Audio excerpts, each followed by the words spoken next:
Hello everyone, स्वागत है आपका सोनिया टीचिंग क्लासेस में। कैसे हैं आप सब? आई होप अच्छे होंगे। चलिए स्टार्ट करते हैं आज के वीडियो को। आज के इस वीडियो में मैं डिस्कस करने वाली हूँ एमपी वर्ग सेकंड के लिए संस्कृत के महत्वपूर्ण क्वेश्चंस। और यह क्वेश्चन जो है सभी शिक्षक भर्ती एग्जाम्स के लिए महत्वपूर्ण है, जहाँ भी संस्कृत सिलेबस में है या जिन्होंने भी संस्कृत सब्जेक्ट को चूज़ किया है। तो वीडियो को अंत तक जरूर देखिएगा। चलिए बिना देरी के स्टार्ट करते हैं वीडियो को। सबसे पहला क्वेश्चन है, सर्गश्च प्रतिसर्गश्च वंशो मन्वन्तराणि च रिक्तस्थान इति कस्य लक्षणम्। सर्गश्च प्रतिसर्गश्च वंशो मन्वन्तराणि च, यह किसका लक्षण है? नाटकस्य, महाकाव्यस्य, गद्यकाव्यस्य, पुराणस्य। फ्रेंड्स, आप लोग भी आंसर देने की कोशिश करिएगा, जिससे आपको पता चले कि आपकी तैयारी कैसी है। तो इस क्वेश्चन का सही आंसर है ऑप्शन डी। यह लक्षण जो है पुराण का है, ध्यान रखिएगा। किसका लक्षण है? पुराण का। पुराण के कितने लक्षण बताए गए हैं? 5 लक्षण बताए गए हैं। कौन कौन से? सर्ग, प्रतिसर्ग, वंश, मनवंतर और एक वंशानुचरित। एक है वंशानुचरित।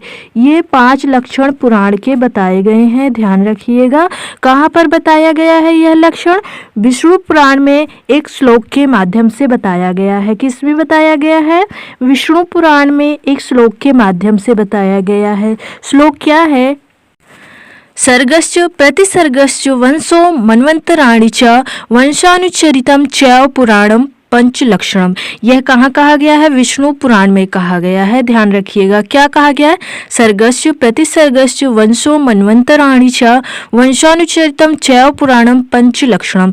यानी यह 5 लक्षण पुराण के हैं जो बताए गए हैं, मैंने आपको बता दिया। ऑप्शन डी इस क्वेश्चन का सही आंसर है, ध्यान रखिएगा। अगला क्वेश्चन देखिए। किरातार्जुनीयम महाकाव्यस्य उपमास्ति। किरातार्जुनीयम महाकाव्य की उपमा है। श्रेयांत महाकाव्यम, लक्ष्मी पदांक महाकाव्यम, आनंद पदांक महाकाव्यम या सर्वे। बताइए, किरातार्जुनीयम महाकाव्य की उपमा है तो क्या उपमा है किरातार्जुनीयम महाकाव्य की? लक्ष्मी पदांक उपमा है। ऑप्शन बी सही आंसर है, ध्यान रखिएगा। लक्ष्मी पदांक महाकाव्य किरातार्जुनीयम को क्यों कहा जाता है? क्योंकि किरातार्जुनीयम की शुरुआत का श्लोक जो यानी पहला जो श्लोक है वह लक्ष्मी से संबंधित है, ध्यान रखिएगा। श्रेयांत महाकाव्य कहा जाता है शिशुपाल वधम को। किसको कहा जाता है? शिशुपाल वधम को। इसे भी ध्यान रखिएगा। शिशुपाल वधम महाकाव्य की शुरुआत श्री से हुई है, यानी इसका पहला श्लोक श्री से शुरू होता है और इसका अंतिम श्लोक भी श्री से शुरू होता है, ध्यान रखिएगा। इसलिए इसे श्रेयांत महाकाव्य कहा जाता है। आनंद पदांक महाकाव्य किसे कहा जाता है? नैषधीय चरितम को। किसे कहा जाता है? नैषधीय चरितम को आनंद पदांक महाकाव्य कहा जाता है। यानी इसके पहले श्लोक की शुरुआत आनंद पद से हुई है, ध्यान रखिएगा। यहाँ पर किरातार्जुनीयम महाकाव्य की उपमा पूछी गई है तो क्या है? लक्ष्मी पदांक महाकाव्य। यानी इसका मंगलाचरण जो है लक्ष्मी यानी श्री से शुरू हुआ है, ध्यान रखिएगा। ऑप्शन बी यहाँ पर सही आंसर है। अगला क्वेश्चन देखिए। धारानगर्या नृपति का आसीत। धारानगरी के नृपति यानी राजा कौन थे? मिहिरभद्र, भोजः, रुद्र प्रतापा, शेरशाह। बताइए, धारानगरी के राजा कौन थे? तो कौन थे धारानगरी के राजा? भोज थे। ऑप्शन बी सही आंसर है, ध्यान रखिएगा। अगला क्वेश्चन देखिए। नेता प्रियतमा वाचा स्नेह आद्राः शोक दारुणाः अस्य श्लोकस्य वक्री का। यानी इस पंक्ति के वक्ता कौन है? मुरला, तमसा, सीता, गंगा। बताइए, नैता प्रियतमा वाचा स्नेह आद्रा शोक दारुणाः, इस पंक्ति के वक्ता कौन है?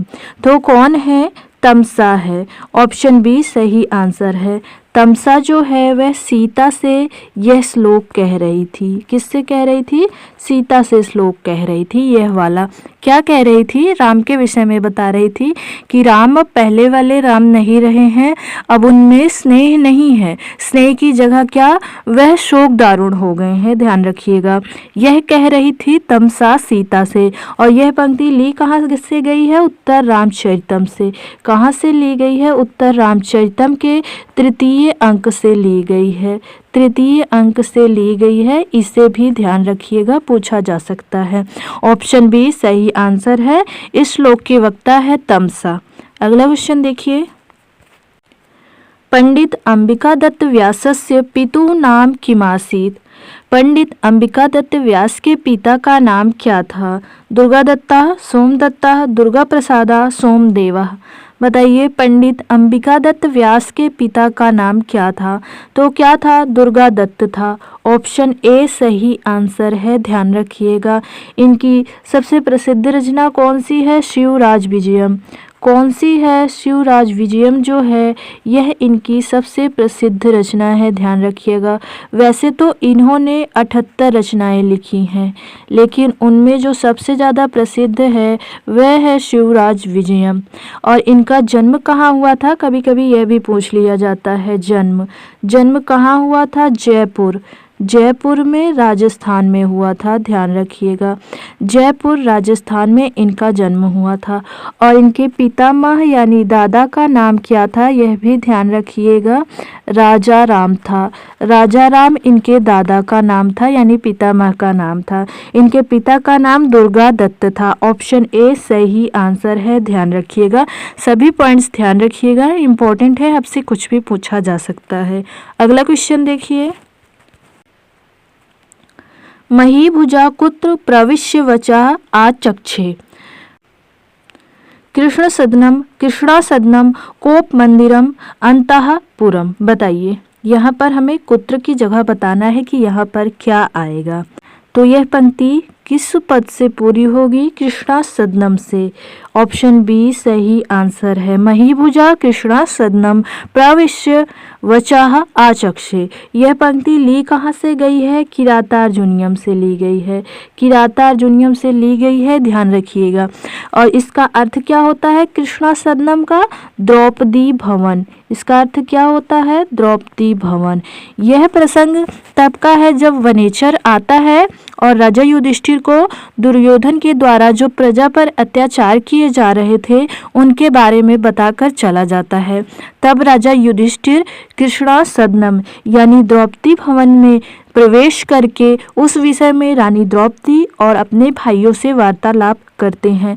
तो वहीं पर यह पंक्ति कही गई है, महीभुजा कृष्णासदनम प्रविश्य वचः आचक्षे। ध्यान रखिएगा, किरातार्जुनीयम से ली गई है। ऑप्शन बी सही आंसर है। अगला क्वेश्चन देखिए।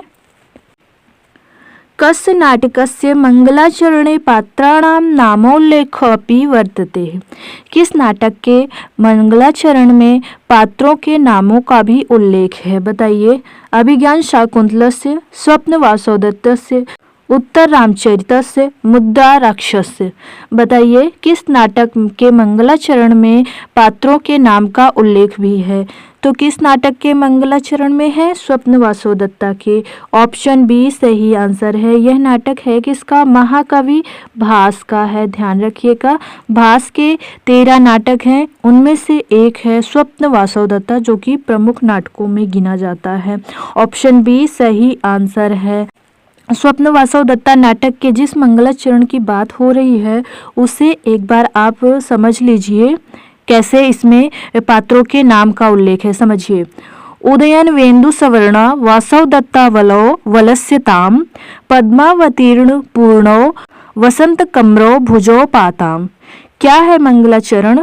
उदयन वेन्दु सवर्णा वासवदत्ता वलो वलस्यताम, पद्मावतीर्ण पूर्णो वसंतक मृव भुजो पाताम। तो ये है मंगलाचरण।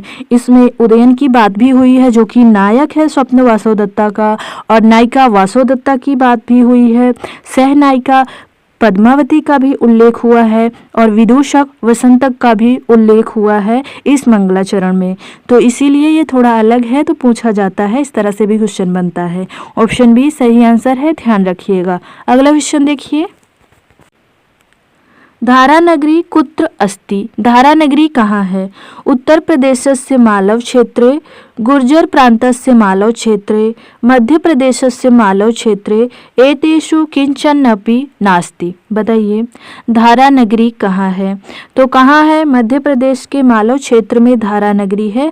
ऑप्शन सी सही आंसर है, ध्यान रखिएगा। अगला क्वेश्चन देखिए।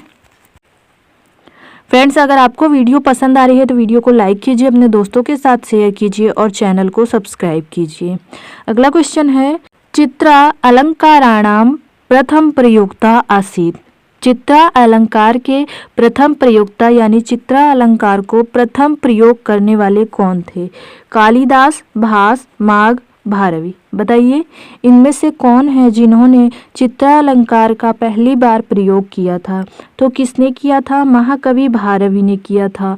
ऑप्शन डी सही आंसर है, ध्यान रखिएगा। महाकवि भारवी ने किरातार्जुनीयम में चित्रा अलंकार का पहली बार प्रयोग किया था, 15वें सर्ग में किया है, ध्यान रखिएगा। जिस श्लोक में इस अलंकार का प्रयोग किया है उसमें ना ही वर्ण बार बार आए हैं। चित्रालंकार मतलब एक अक्षर श्लोक। क्या है इसका मतलब? एक अक्षर श्लोक, यानी उसमें एक अक्षर जो है वह बार बार आता है। तो किरातार्जुनीयम के 15वें सर्ग में जिस श्लोक में इसका प्रयोग हुआ है उसमें ना वर्ण बार बार आया है, ध्यान रखिएगा। महाकवि भारवी ने पहली बार एक अक्षर श्लोक का प्रयोग किया था, यह भी ध्यान रखिएगा। फिर उसके बाद शिशुपाल वधम में भी प्रयोग हुआ है। शिशुपाल वधम में भी प्रयोग हुआ है एक अक्षर श्लोक का, 19वें सर्ग में हुआ है। 19वें सर्ग में हुआ है और यहाँ पर दा वर्ण बार बार आया है, ध्यान रखिएगा। यहाँ पर दा वर्ण बार बार आया है। 19वें सर्ग में शिशुपाल वधम में प्रयोग हुआ है, लेकिन सबसे पहले किरातार्जुनीयम में हुआ था। तो यहाँ पर प्रथम प्रयोक्ता पूछा गया तो किरातार्जुनीयम यानी महाकवि भारवी होगा। ऑप्शन डी सही आंसर है, ध्यान रखिएगा। अगला क्वेश्चन देखिए, विनम्रः पदस्य समानार्थी अस्ति। विनम्रः पद का समानार्थी है अतीव सुंदरम, अतीव मनोहरम, विनीतः, विनीतः। बताइए विनम्रः पद का समानार्थी क्या है? तो क्या है? विनीता है। ऑप्शन डी सही आंसर है, ध्यान रखिएगा। अगला क्वेश्चन देखिए। फ्रेंड्स, अगर आप लोगों को इस वीडियो की पीडीएफ चाहिए तो टेलीग्राम चैनल का लिंक मैंने डिस्क्रिप्शन में दे दिया है, आप लोग वहां पर ज्वाइन हो जाइए, पीडीएफ मिल जाएगी। अगला क्वेश्चन है, उपमा सम्राट किस कवि को कहा जाता है? भारवी को, भास को, कालिदास को, भवभूति को। बताइए उपमा सम्राट किस कवि को कहा जाता है? इसके लिए जो श्लोक प्रसिद्ध है वह क्या है? उपमा कालिदासस्य भारवे अर्थ गौरव दंडिनः पदलालित्यम माघे सन्ति त्रयो गुणाः। क्या श्लोक है? उपमा कालिदासस्य भारवे अर्थ गौरवम दंडिनः पदलालित्यम माघे सन्ति त्रयो गुणा। यानी उपमा के लिए कालिदास प्रसिद्ध है, अर्थ गौरव के लिए भारवी प्रसिद्ध है और पदलालित्य के लिए दंडी प्रसिद्ध है। और जिनमें यह तीनों गुण समाहित हैं वह कौन है? महाकवि माघ हैं। तो इस श्लोक का अर्थ यह हुआ। यह श्लोक कहा किसने है? उद्भट ने कहा है। इसे भी ध्यान रखिएगा, कभी कभी पूछ लिया जाता है कि यह श्लोक किसके द्वारा कहा गया है, तो किसके द्वारा? उद्भट के द्वारा। सभी को ध्यान रखिएगा, सभी इंपॉर्टेंट पॉइंट्स हैं। तो इस क्वेश्चन का सही आंसर होगा कालिदास। उपमा कालिदासस्य। भारवी जो है वह अर्थ गौरव के लिए प्रसिद्ध है। ऑप्शन सी सही आंसर होगा, ध्यान रखिएगा। अगला क्वेश्चन देखिए, भ्रमर से शकुंतला की रक्षा करने का वर्णन किस अंक में है? सप्तम अंक में, प्रथम अंक में, द्वितीय अंक में या चतुर्थ अंक में? बताइए। ये अभिज्ञान शाकुंतलम की बात हो रही है। किसकी बात हो रही है? अभिज्ञान शाकुंतलम की बात हो रही है।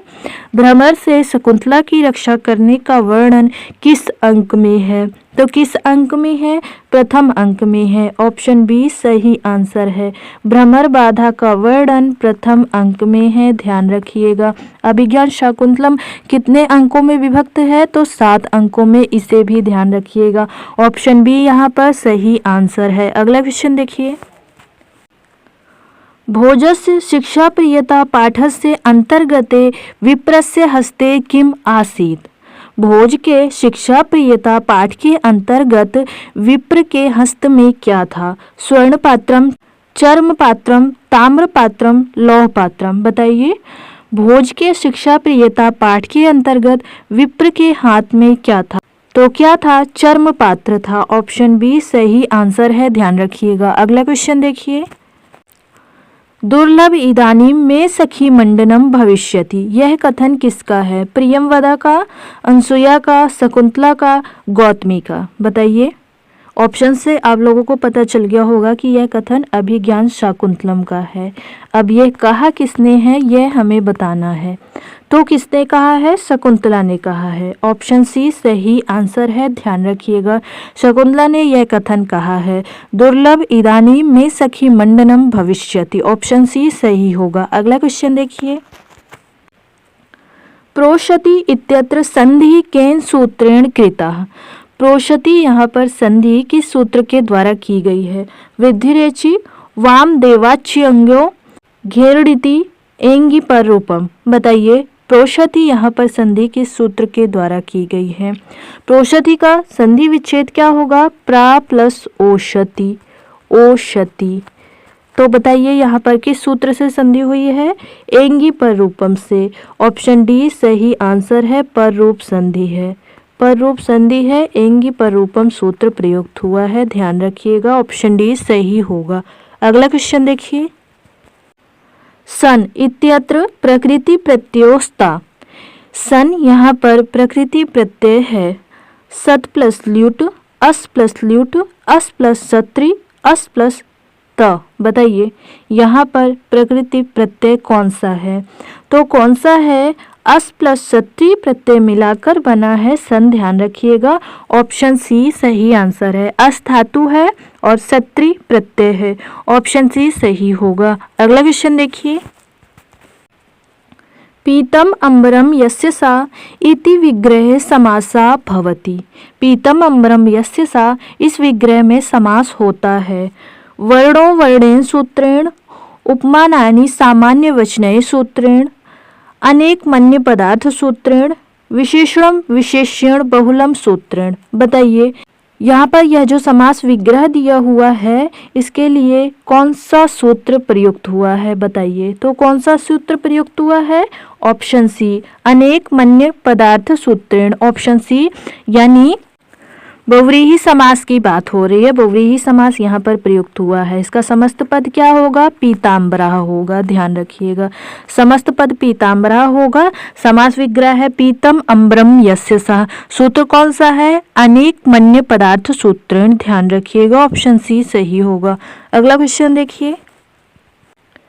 संभूय शब्द से प्रकृति प्रत्ययस्ता। संभूय शब्द की प्रकृति प्रत्यय है। सम प्लस भू प्लस ल्यप, सम प्लस भू प्लस त्वा, सम प्लस भू प्लस या, सम प्लस भू प्लस या। बताइए संभूय शब्द की प्रकृति प्रत्यय है तो क्या है? ऑप्शन ए है। सम उपसर्ग है, भू धातु है, ल्यप प्रत्यय प्रयुक्त हुआ है। ऑप्शन ए सही आंसर होगा। यहाँ पर एक पॉइंट ध्यान रखिएगा, कभी कभी कंफ्यूज करने के लिए एग्जाम में ऐसे क्वेश्चन पूछ लिए जाते हैं। क्या क्वेश्चन पूछा जाता है? वैसे तो आपको पता है कि जिस पद में उपसर्ग प्रयुक्त होता है वहाँ पर लेप प्रत्यय होता है, लेकिन अगर लेप नहीं दिया रहेगा ऑप्शन में तो आपको अक्तवा लगाना है, क्योंकि अक्तवा में भी ऐसा नियम है, ध्यान रखिएगा। लेकिन यहाँ पर लेप दिया है तो कोई कंफ्यूजन वाली बात नहीं है, ध्यान रखिएगा। ऑप्शन ए सही आंसर है। अगला क्वेश्चन देखिए। अध धातो लोट लकारस्य उत्तमैकवचने किम रूपम।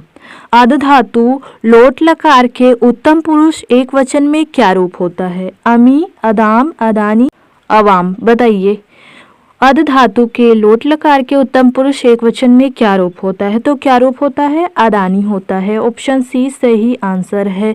अदानी, अदानी होगा एक वचन में, अदाव होगा द्विवचन में। उत्तम पुरुष के द्विवचन में क्या होगा? अदाव होगा, ध्यान रखिएगा, पूछा जा सकता है। और उत्तम पुरुष के बहुवचन में क्या होगा? अदाम होगा। तो सभी को ध्यान रखिएगा। अद का मतलब क्या होता है, यानी इसका अर्थ किस में प्रयुक्त होता है? खाना के लिए प्रयुक्त होता है। ऑप्शन सी सही आंसर है, अदानी होगा। अगला क्वेश्चन देखिए। अस्मत् शब्दस्य चतुर्थी बहुवचने किम रूपम। अस्मत् शब्द का चतुर्थी बहुवचन में क्या रूप होता है? अस्मभ्यः, अस्मेभ्यः, अस्मभ्यम, आवाभ्यः। बताइए अस्मत् शब्द का चतुर्थी बहुवचन में रूप क्या होता है? तो क्या होता है? अस्मभ्यम होता है। ऑप्शन सी सही आंसर है, ध्यान रखिएगा। अस्मत् जो है यह मैं के लिए प्रयुक्त होता है, मैं के लिए प्रयुक्त होता है, ध्यान रखिएगा। इसका रूप चलता है अहम, आवाम, वयम। तो ऑप्शन सी सही आंसर है, ध्यान रखिएगा। अगला क्वेश्चन देखिए। अगला है आप लोगों के लिए प्रैक्टिस क्वेश्चन। क्वेश्चन क्या है? भानु शब्दस्य चतुर्थी विभक्ते एकवचनस्य रूपम लिखत। भानु शब्द का चतुर्थी विभक्ति में एक वचन का रूप लिखिए। भानवे होगा, भानो होगा, भानवी होगा या भानवे होगा। इसका जो भी सही आंसर होगा आप लोगों को कमेंट बॉक्स में बताना है। वीडियो कैसे लगा यह भी बताइएगा। वीडियो पसंद आया है तो वीडियो को लाइक कीजिए, अपने दोस्तों के साथ शेयर कीजिए और ऐसे ही इंटरेस्टिंग वीडियोस देखने के लिए चैनल को ज़रूर सब्सक्राइब कीजिए। थैंक यू फ्रेंड्स, मिलते हैं नेक्स्ट वीडियो में।